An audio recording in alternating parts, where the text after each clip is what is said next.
Much. And thank you to the Women's Giving Circle for having us. I am Christine Edwards. I'm the Executive Director for Kids in Concert. And with me here tonight is Kirsten Bransenmeyer, and she is our Program Director.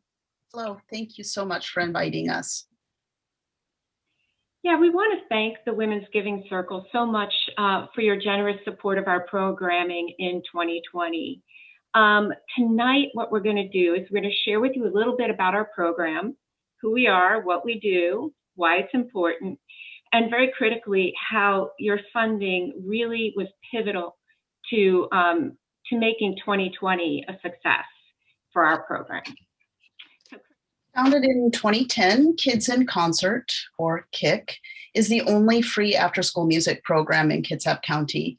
We meet 3 days a week in Suquamish, and we serve 60 kids from first grade through high school who come from all over North Kitsap. We also have 55 kids on the wait list, and we're busy crafting a plan to move them into our program.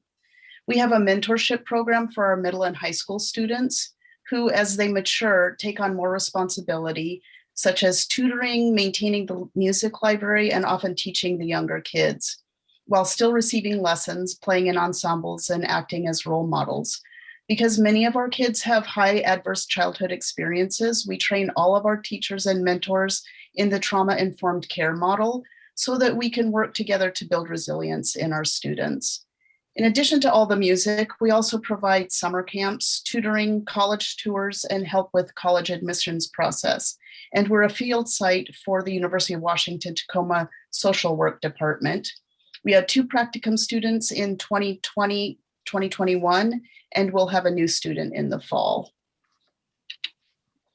On the left, we have a photo of our most recent musical theater camp.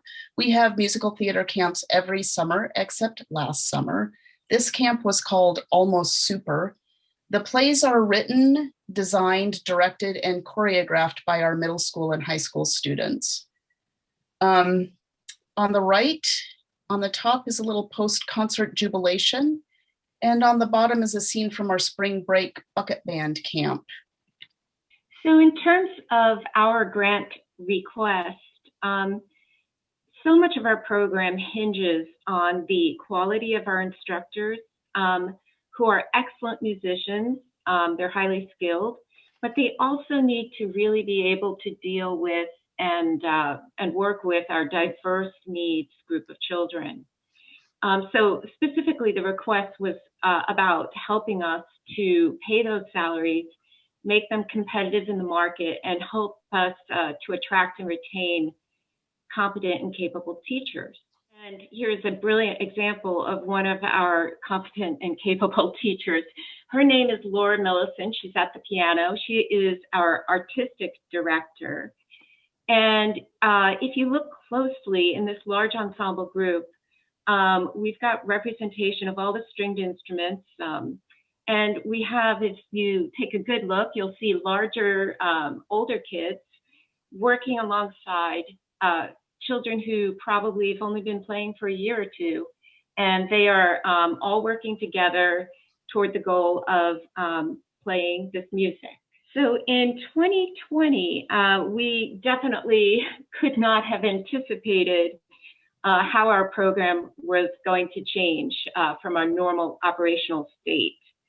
And it is great to be able to say that with a lot of help from your organization, from the Women's Giving Circle, we didn't really miss a beat. We were able to cover the salaries of our teachers, but not only cover them, we actually increased our hours to meet the needs of private instruction through Zoom. We had a 45% increase in individualized instruction year over year.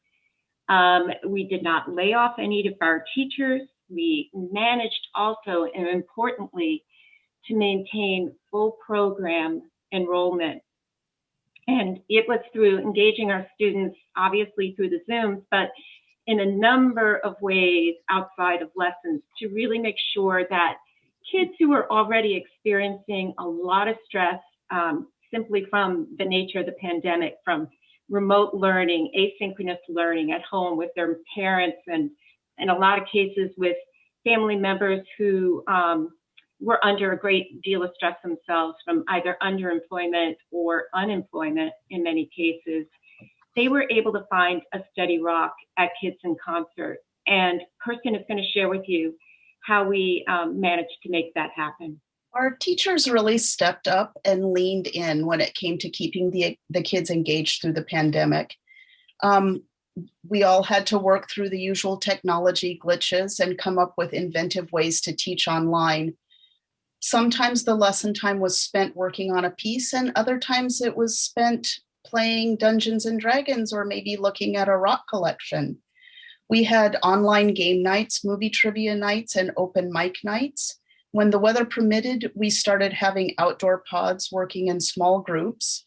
Our office manager, or our operations manager, sent handmade cards once a week to the kids, and we baked and delivered thousands of chocolate chip cookies each week. This gave us a chance to check in with the families to see if they needed anything. Sometimes an instrument needed a new string. Sometimes a family was in need of food or clothing for growing kids.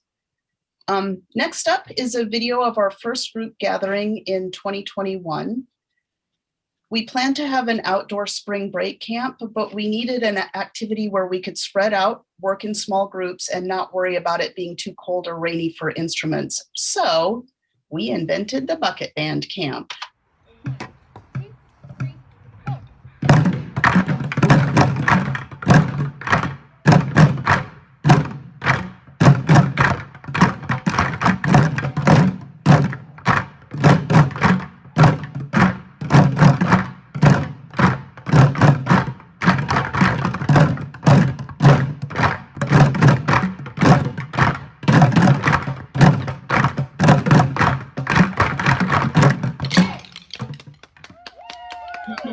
In terms of the broader impact of funding Kids in Concert, we have been in existence since 2010, and every single KIC student has graduated from high school and has gone on to post-secondary studies. And in terms of that, our graduates are really pursuing helping degrees that reflect our mission to build compassionate citizens of the world. It's like they're going into medicine, they're going into social work, education, music, and they are really wonderful, wonderful ambassadors of our culture and our ideals. We've had 2 Native American students recently receive full scholarships to top Northwest colleges. And I might add on that point that that really was facilitated greatly by our college campus tour process, whereby each year we plan a trip and we take these kids to visit schools in the Northwest. And specifically too, we have a FAFSA certified coach who really has helped some of our kids get their hands around the application process and understand how to navigate all of what might be involved. Recently, we've had a fantastic development whereby we will be creating a piece of music that is an orchestration, and it will be composed for orchestra and storyteller. And this was approved by the Suquamish Cultural Committee. And it will be based on coastal Salish traditions. And so our kids are going to now be able to see a little bit more of their culture reflected in the music that they're playing.